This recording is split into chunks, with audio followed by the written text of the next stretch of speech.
وقال فرعون ذروني أقتل موسى وليدع ربه إني أخاف أن يبدل دينكم أو أن يظهر في الأرض الفساد. وقال موسى إني عذت بربي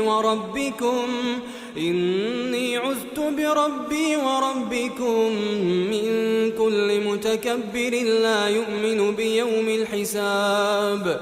وقال رجل مؤمن من آل فرعون يكتم إيمانه أتقتلون رجلا أن يقول ربي الله